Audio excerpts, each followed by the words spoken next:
Hello, I am So Hot Eagle Hawk, and welcome to the Unsilenced Podcast. I have been waiting till I had a podcast room all set up the way a lot of other people do it, and that's just not going to happen. And I've just been trying, I guess, to stall because of the tension that I feel around this podcast. And so instead of going with the tension and everything has to be perfect, I'm going to simply do it the way I do it.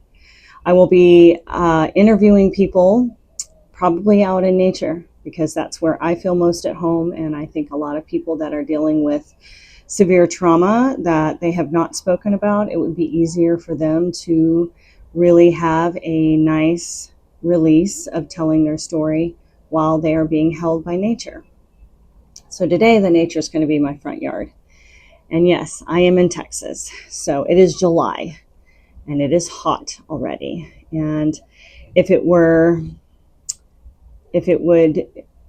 help, I would probably feel more comfortable in my shorts and a t-shirt. But I want to take this seriously as well. And so I did put on some clothes.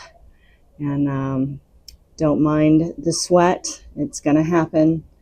It's just what it is. And so before I begin on how I even got the push to do this today, I would like to start in prayer. And I'm going to have to remove my mic and move it over there because I like to use my drum that I created on 1/11/2025. She's very amazing. And in order to do that, I need to take my mic off because she has a very loud vibration. And when I play her into the mic, all it is this big booming, vibrating buzz. So I'm going to remove the mic and put it over here on my little bird cage. Hopefully we can check and make sure that there's not too much of a reverb. But if everyone would close their eyes. This is episode 1, so I'm going to be teaching how to be active listeners for an Unsilenced podcast, but not just active listeners, unbiased listeners, listeners that are truly listening with curiosity to the story that others are sharing, without the mind getting in and taking you on a little journey down another rabbit hole. So it's very important to learn how to actively listen to people when they are speaking so that they can feel heard in whatever it is that they want to share, in whatever way they want to share it. So to help get us prepared for that, I would like you to join me in 3 cleansing breaths. We are going to breathe in for 4, hold for 4, and release for 6. Breathing in the nose, counting 1, 2, 3, 4, holding 1, 2, 3, 4, and releasing through the mouth with a okay. First one. Breathe in.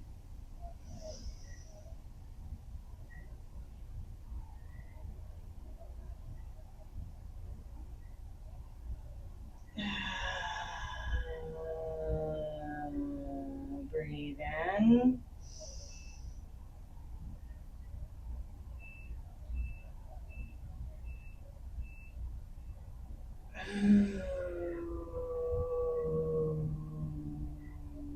Breathe in.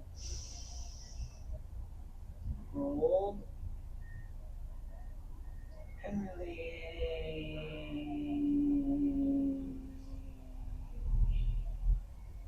Nice cleansing, opening breath. I'm going to use my drum to open us up and set the circle.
Thank you for the drum.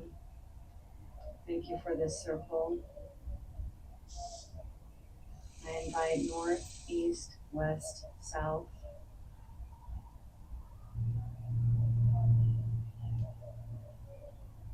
My father and my mother. Father Sky, Mother Holy Spirit, Mother Earth, Sun and Moon, Yin and Yang, male and female, masculine, feminine, light and dark, all the ethers, the elements, the tree people, our ancestors.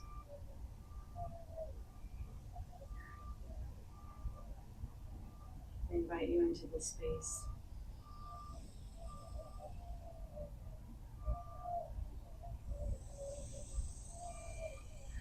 May this space and this place be purely for those who have never been able to truly share their voice and truly be heard, no matter what way it's being shared, to be heard, to feel safe, to feel held, and to feel seen. It's truly important, just the way they are, right in their very vulnerability, to be truly seen and truly loved. That's what this space is for. Thank you, thank you, thank you. Forever grateful.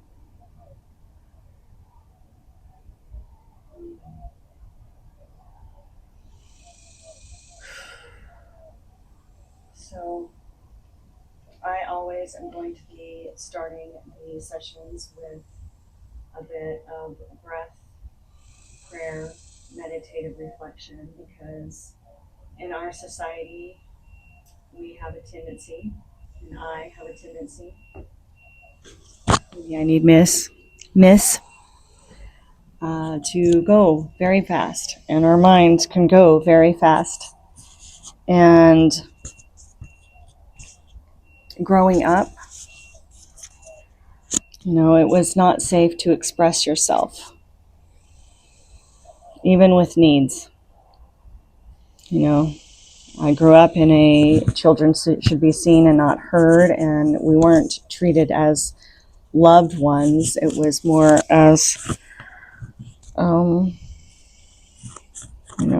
you are my toy, and I get to control everything about what comes in and out of your mouth and what you do and how you act, and you're just an object. And it can feel, it's painful. It's a painful journey. And so I will be sharing my own journey in the next episode. But right now, I think I'm going to keep her. She's my little security blanket for now.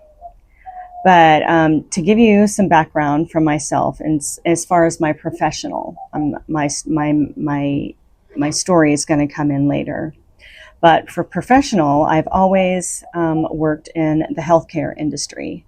Whether when I was growing up, bringing in all kinds of rescue animals home and doctoring them up and fixing them up, I always had a knack for knowing how to heal animals, and they just found me wherever they were, and I knew what was wrong. I knew how to take care of them. I just knew. I knew. And then my grandmother was very in tune with, we were homesteaders, the earth, and she taught me a lot of things about the old, the canning, and we lived very simply, with a dirt floor, and we had a well, we had a 2-seater outhouse. And so being able to live off the land. And so nature has always felt very safe for me, even when there were times I ran to nature because it was very unsafe for me. And nature is where I found my home. And I felt more at home in nature than I was with human beings. And learning to allow my voice to open so I can communicate with human beings on a very vulnerable level has been quite a journey. So, but as far as the medical field, I've been in nursing. I was in nursing for over 25 years, had a lot of management, did a lot of managing of like home healthcare agencies and agencies that sent out nurses and physical therapists and occupational therapists, I also worked in hospitals, and I worked in hospice, and I worked in labor and delivery. So I was also part of, being like a birth doula and a death doula. I've also done massage therapy. I started that when I was 5, but actually became licensed in massage therapy and holistic health in 2008. And then I have was working for a company because when my oldest son passed away, Cameron, I left the nursing. I was working at St. David's North, and I left the nursing field and went into working with a pavilion clubhouse, which was for those that live with mental illness and addiction. And we worked with veterans and people that were reestablishing their self through, rehabbing themselves out of prison. So reestablishing themselves into civilian, I don't know how to say it, whatever. It's really challenging. And I never went to prison for a really long time, but I have had episodes in jail and then long-term hospitalizations through treatment centers and psychiatric units. And I can tell you that being in there for such a very long time, coming out was very difficult to go back into society from, a space where it was just different. The outside world disappeared. It was just what's going on inside. And then all of a sudden you get out and you're exposed to everything going on outside of the world. And it can be a lot for your already very sensitive system to recover through or whatever. So anyway, on this podcast, I am not going to edit. And I just said that because I'm already feeling like, oh, I'm talking too much. I need to edit this. And I'm not going to do that because I don't need to do it perfectly.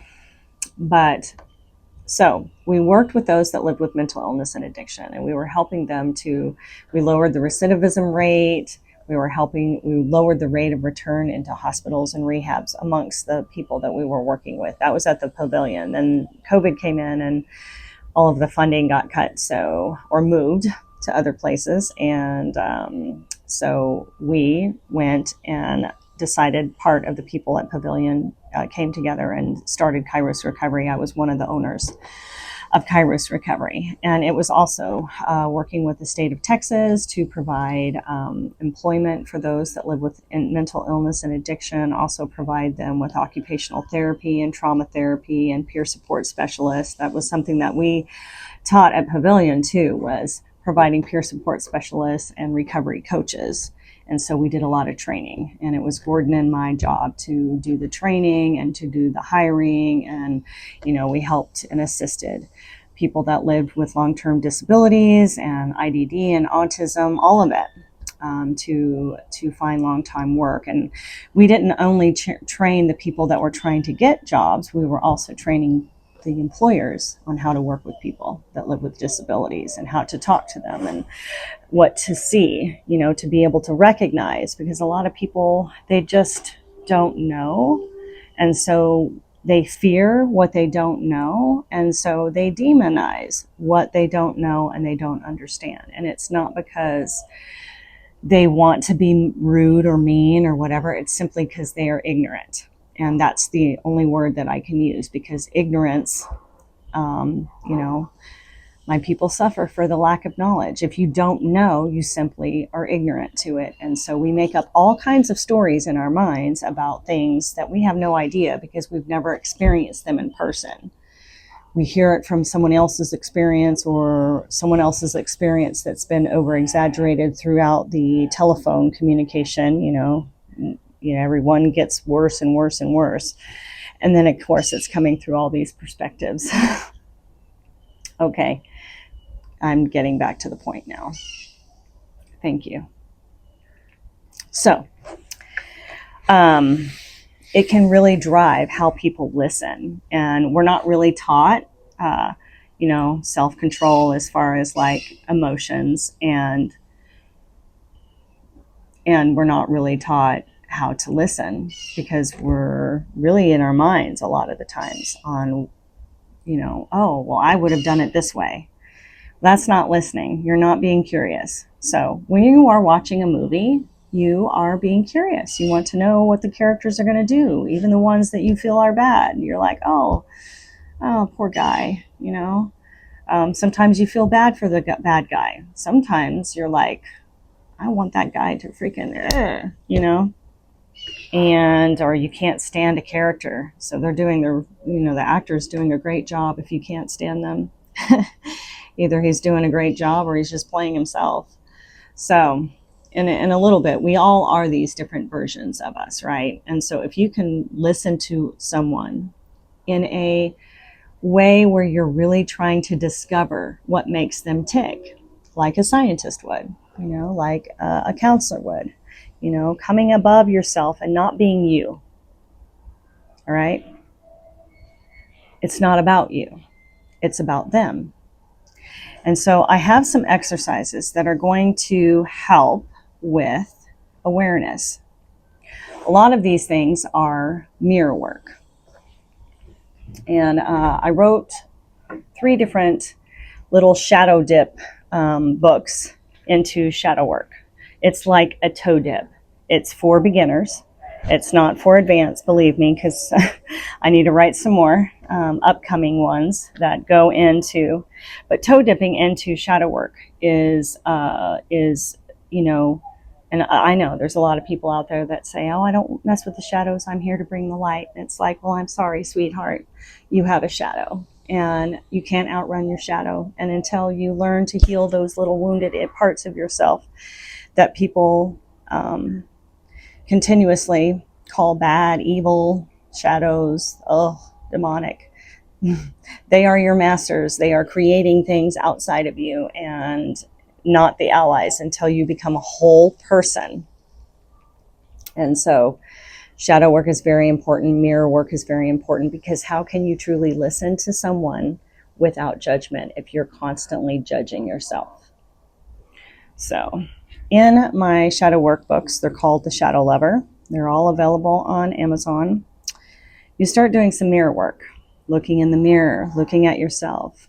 And instead of looking at yourself and gazing at yourself and going, oh my God, look at all these things. Wrinkles right here, fat lip, from falling down. What was I doing? By the way, this is day 3 after falling down some steep stairs all the way down to the bottom and landing on my drum. And was all worried about my drum more than myself, even though it hurt like hell. And as soon as I made sure my drum was okay, I'm like, get me to the water, because I was over at the lake and I needed to get into the water because it hurt and I needed to release a lot of that energy from falling so hard. So anyway, you're looking at yourself, right, in the mirror, and you've got to be able to look at yourself the way a mother or a father who truly love their baby looks at themselves. Because it's going to be hard for you to truly love unconditionally people when you do not love unconditionally yourself.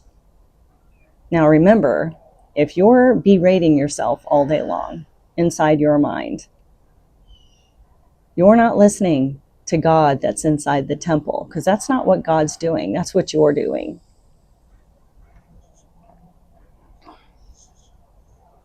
So you got to start reprogramming that part of your mind that's constantly addicted to the bad thoughts about yourself.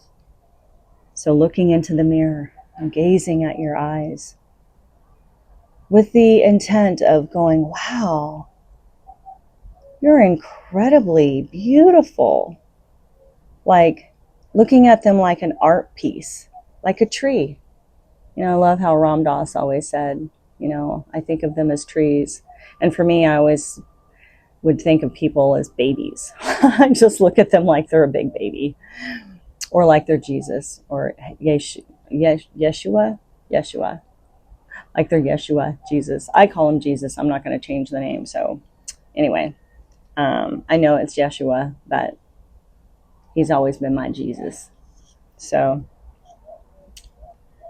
you cannot look at yourself the way Jesus looks at you, the way God looks at you, the way Mother Earth or Holy Spirit looks at you, if you can't look at yourself with that, the way that you look at a newborn baby and go, wow, absolutely everything about you is incredible. You're awesome. You're so freaking worthy. You're so loved. You're safe. You are held. And you are seen. And I love you. And believe it or not, it'll be very challenging for people to do this mirror work. So I am inviting you and challenging you to see if you can do it. Because you will find that you're going to be like, oh, this is stupid. Why am I doing this? This isn't going to help. That's ego coming in. That's a part of your shadow because it's scared. It's waiting for you to start berating the little parts of you that are still very injured and fragmented. And so you cannot hold space for another person. If you cannot hold space for yourself, it's impossible. You cannot give what you don't have. You cannot pour from an empty cup. So learning how to listen to another with unconditionality starts first with listening to yourself unconditionally. So if you have anger coming up, instead of going, oh, you should be ashamed of yourself for being angry. You're supposed to be something else, right? You're not a human. You can't be angry. Even dogs get angry. I see my little Kylo Ren get angry all the time when one of the other dogs, the bigger dog, steps on his foot. Yeah, they did it accidentally, but he starts, he gets angry. That's not only a human emotion. It is an energy that a lot of beings feel, not just humans. So understanding that it is when we start attacking the way we feel and the energies that we're experiencing and shoving them down as bad and shameful and trying to be something that we're not in that moment, instead of focusing and directing and actually listening to ourselves without judgment, without the shame. It's okay, you're angry. Let's go do something about it. Let's go walk. Let's go walk and talk. Let's listen to that little rampant version of ourselves that's like, oh, and hold it, Hold that version of you that's like angry in your head, freaking out, Do you know why I got so good at this mirror work? I didn't even know I was using it when I was a kid. Now, I wasn't talking to myself. I was already a very huge sensitive, okay? So what I mean by that is I was talking to animal spirits, tree spirits, fairies, angels, ghosts. Ever since I was very young, I've always seen in the spirit. I've seen things that, like, I could be transported to where someone who was experiencing something was, and then come back. And I was completely confused because I had no direction and no one was saying, hey, this is normal.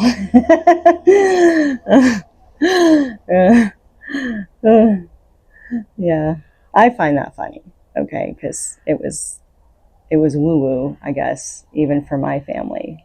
And yeah, so but what I did do with the mirror, and it was a game that my sister Joanna and I would play.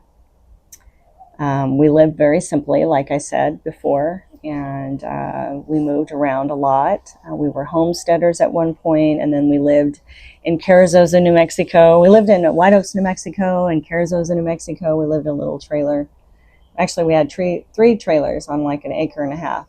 Well, it was 3 acres in the beginning, and then they sold like an acre and a half, and so we had an acre and a half left.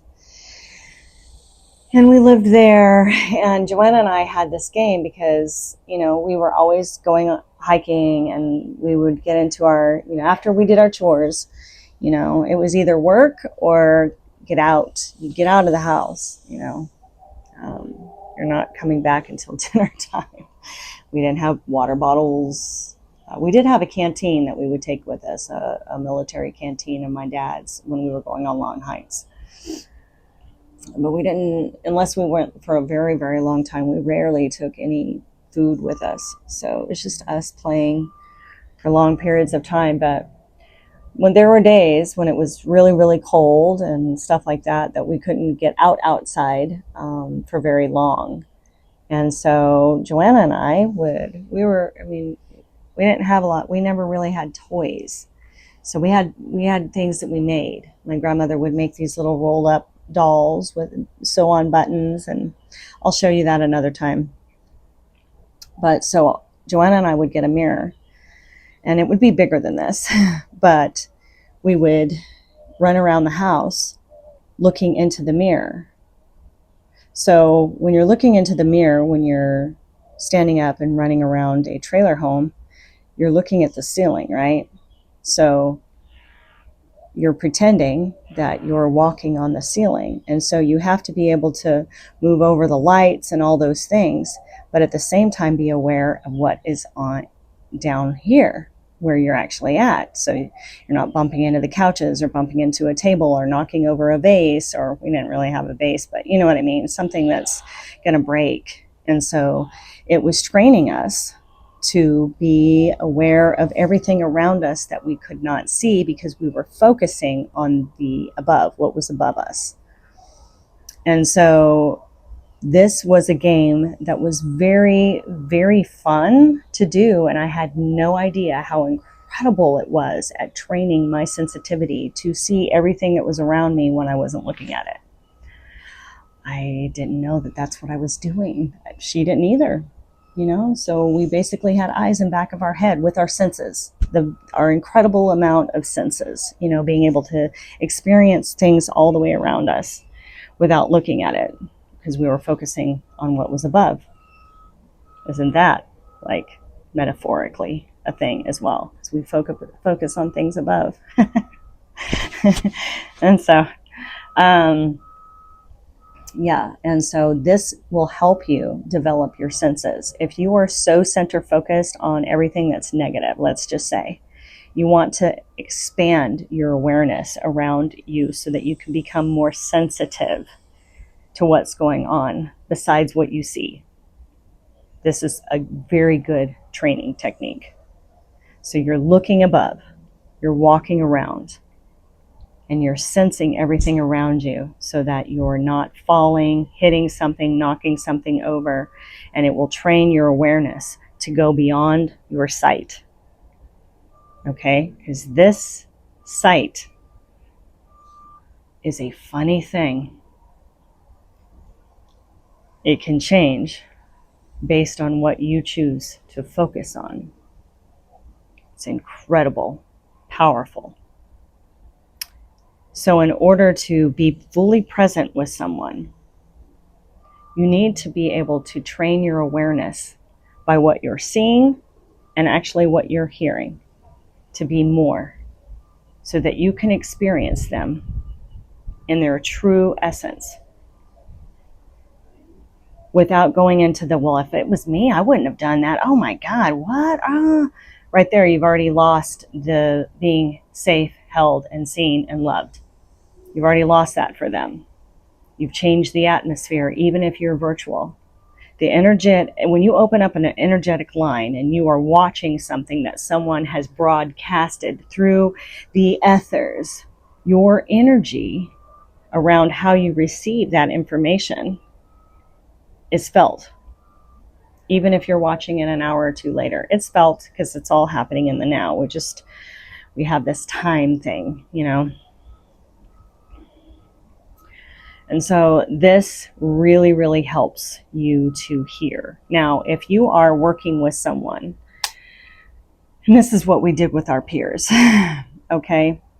we don't want to bypass someone's story and all of a sudden make it about us, but we do want to identify ourselves with them so that they feel like they're not alone. The only way that you can do that is by actively listening. And to actively listen, a good thing to do, and I need to practice this more too, is, so what I'm hearing you say is, because, see, we have our own perspectives too, right? And so sometimes what people are trying to say, and they don't really know how to express it, so they're saying it in the only way they can.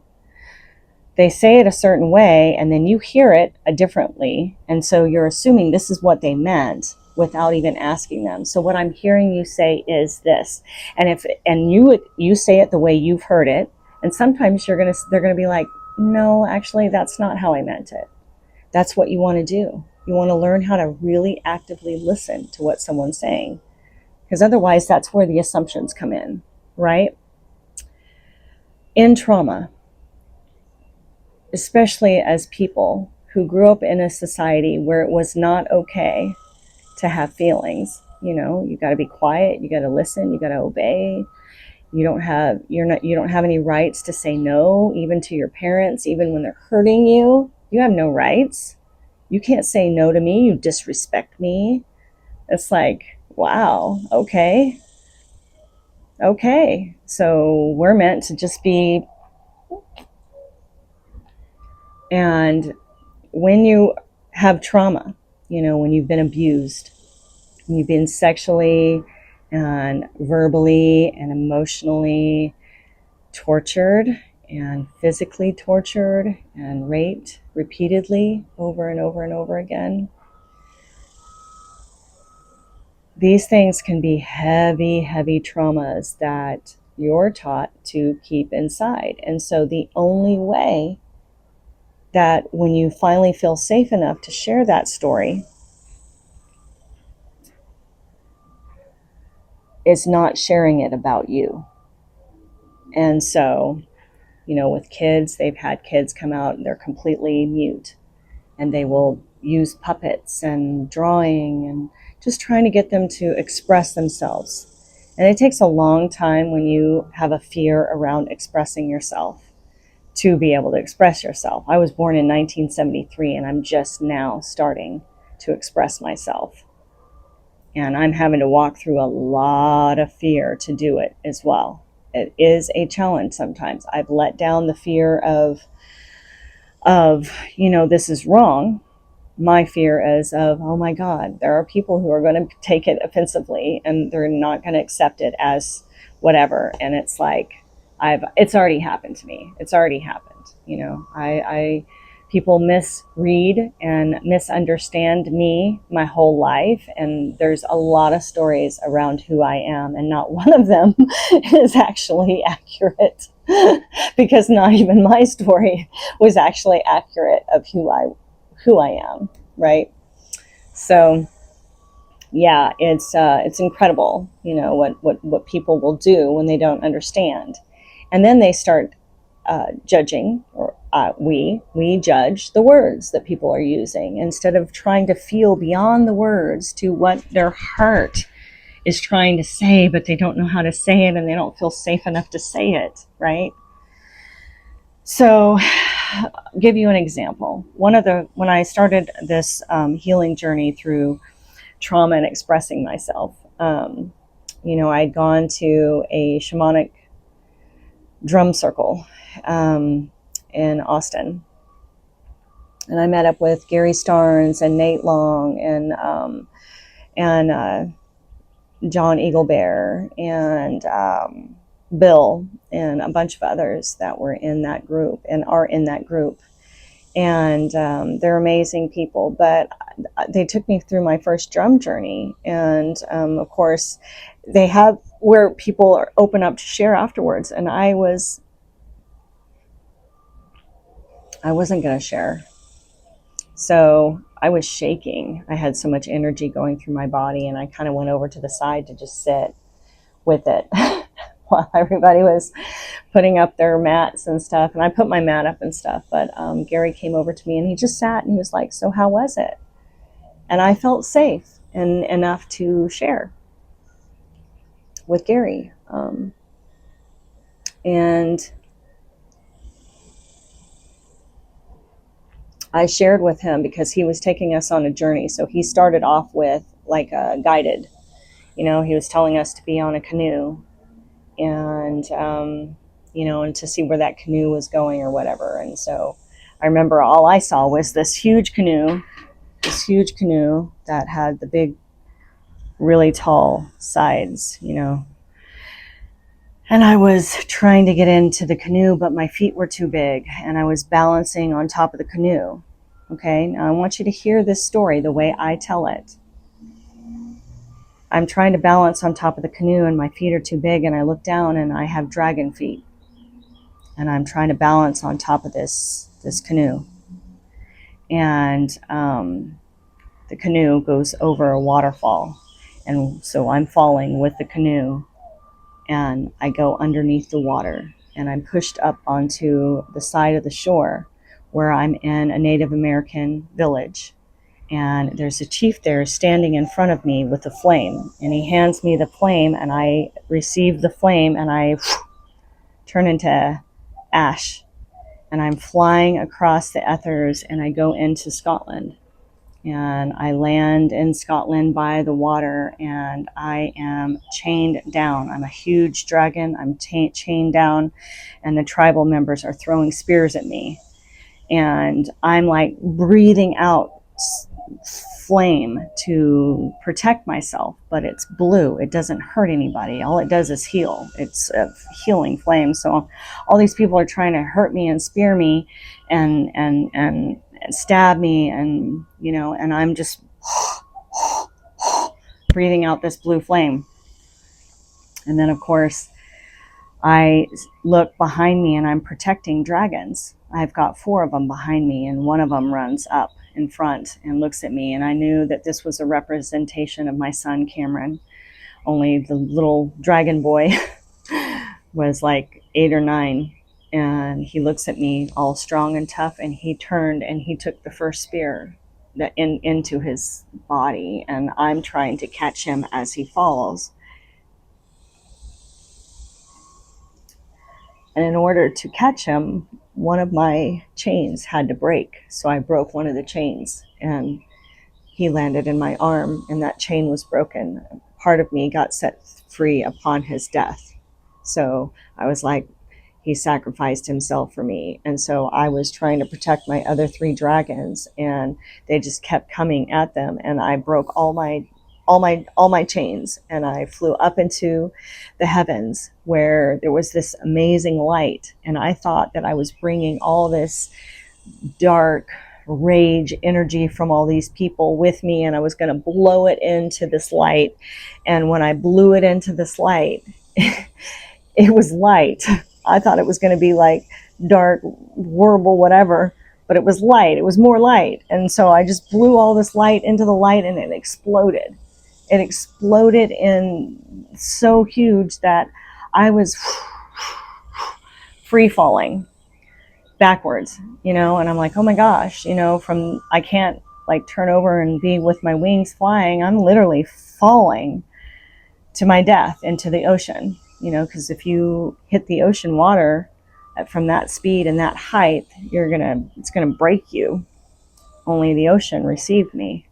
And it was like a clouded womb. It was so soft.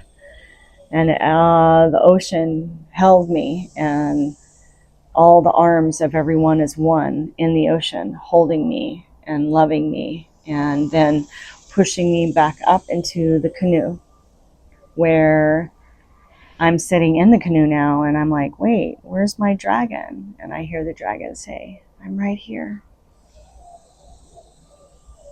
And do you know, when I told him that story, he did not look at me like I was crazy. He heard the entire thing, and the first words out of his mouth was trauma.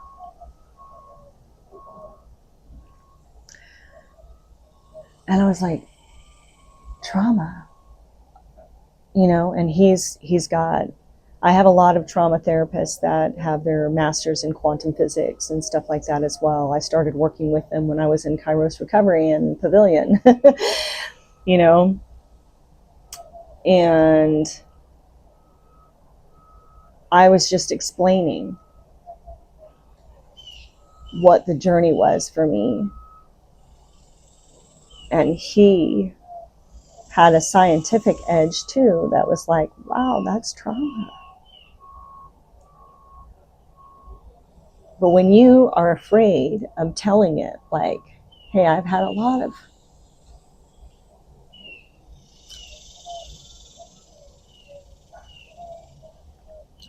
things happening, that is how you learn to speak.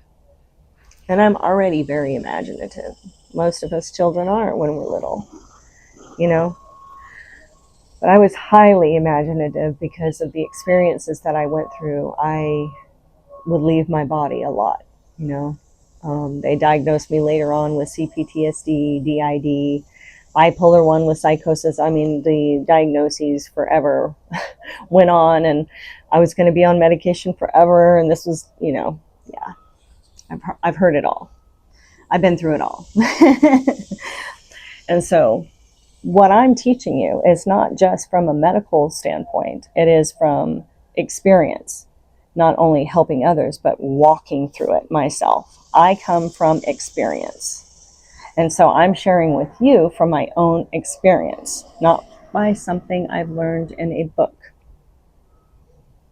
There's a difference, because I can tell you the medical side of it and what these prescriptions, can do to you and all these things. But when you're a patient and you've dealt with mental illness and addiction, and when you've walked through extreme trauma and you have also walked through great grief and come out being a whole person and still learning to be even more whole because you do not judge yourself the way that you used to. It's so beneficial to have someone just sit, hold space, and hear your story in whichever way you want to tell it. Like I did, I told my drum journey to Gary. He knew I was expressing trauma without actually telling the story because it was too painful, right? I didn't even know that's what I was doing. And yes, I experienced the dragon. I experienced all of it. And it's funny that we get so caught up in the words of others. And it triggers, well, that's not right, that's not right. And it's like, you're not listening to them. Because if you're caught up in what's not right with their words, all you're thinking about is you. I'm uncomfortable, trigger, trigger, trigger, trigger, I'm uncomfortable. Well, it's not about you. It's about them. Sit with them without going, oh, well, you should do this, you should do that. Can you sit with them? Truly. Hear them. Truly. See them. Truly. Love them. Truly. Without needing to fix them. It's not your job to fix them. That's God. And I know that can be very difficult for a lot of us who've been hurt and wounded. For me, that was me, always trying to fix the person. And I understand why, because I was literally trying to help myself and I didn't know how. So I was trying to help everyone and I wasn't even in a place where I could. Yet I was constantly giving from an empty cup. I was like, I didn't want to see anybody hurting. I didn't want to see anybody homeless. I didn't want to see anybody lost and broken and feeling alone. Because I had been so lonely my whole life. The only person I truly trusted was God and nature, and not even necessarily God. Nature, yes. God, no. I didn't see at that time, I didn't see God as nature too. I didn't see I still was back and forth between, wait, this doesn't sound like my Jesus. This sounds like,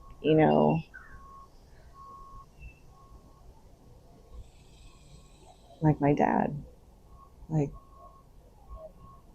you will do it or else I will kick your ass. I will beat you until you're bleeding on your butt. I will, and I'm not saying for that from a perspective of someone who believes that my dad was inherently evil. Was he very sick? Yes. And that whole lifestyle was very sick. And so being able to truly listen to others and say, okay, I've also turned what I learned to help others as far as peer support specialists and all those things, by truly listening to them, I also turn that in on myself. Like, if I can truly say, okay, so what you're saying is, then when I hear little thoughts in my head, I can go, wait, okay, so who's saying that? So what I hear you saying is, and sometimes they'll agree, and then you bring compassion to that agreement that they made so that you can let it go and you can heal them and let them detach from it,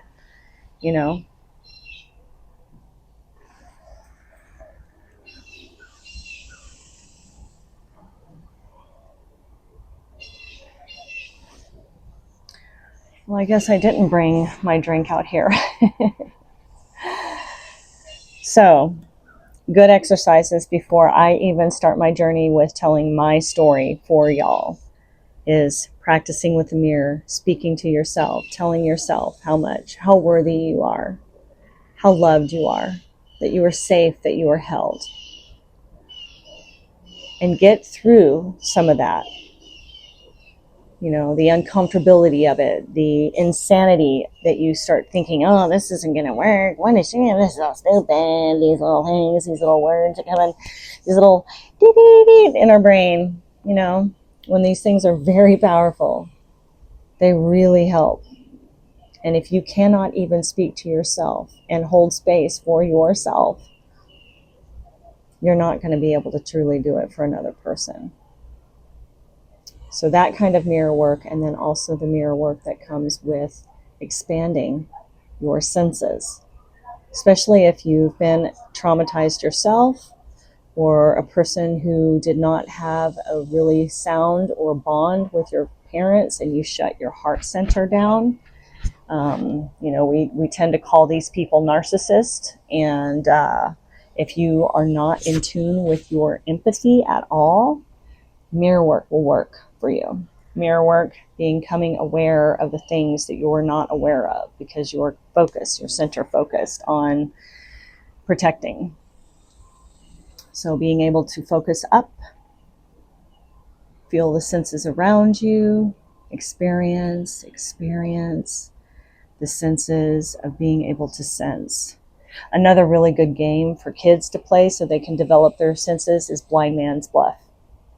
Yeah. Blindfold them, look for the blind, see where we played that too. I mean, there's all kinds of sensory games that we played, not even knowing that's what it was, is developing our senses so that we can not always be so attuned to what our eyes see, and what our ears hear.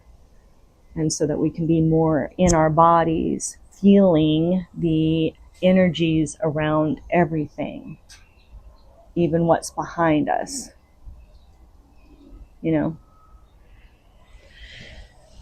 So I will give you some time to practice that before coming back with episode number 2. And I might have to do a couple of episodes because my story is quite extensive.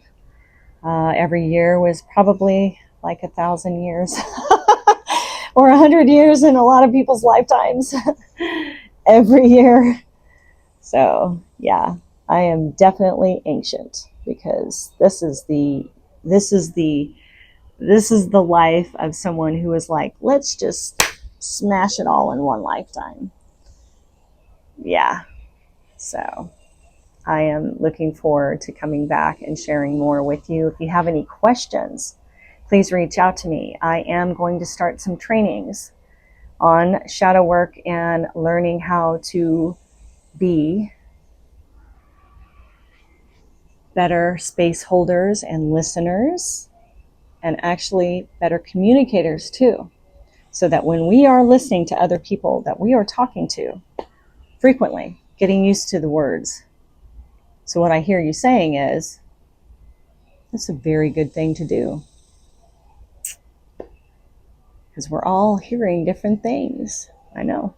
My husband and I used to fight all the time. I heard you say that. No, I didn't. You think I'm crazy? Oh my God. Horrible fights.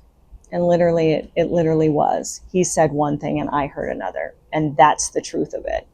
And it's because, same thing. I've said something and he thought I said something else. And we fought about it. And literally, it was coming from his perspective and my perspective. And so we were in two different realities. And that is a real thing.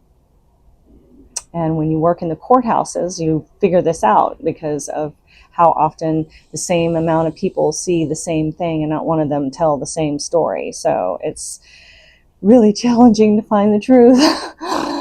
So being that I worked in the courthouses in Williamson County with the judges, and we were helping to reduce the recidivism rate from the rate of return to prisons with all the people who were reintroducing themselves into society from prison. So we had a lot of amazing programs, and we dissolved this last December just because funding went elsewhere again.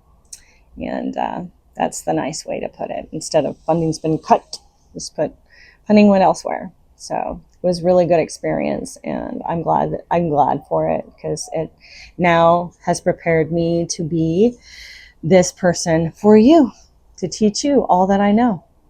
And I've been into a lot of places and experienced a lot of stuff. And I would love to take you on this journey with me as I help bring other people in and hold space for them so that they can set their story free. Story. Set their story free. So, yeah. And that's great.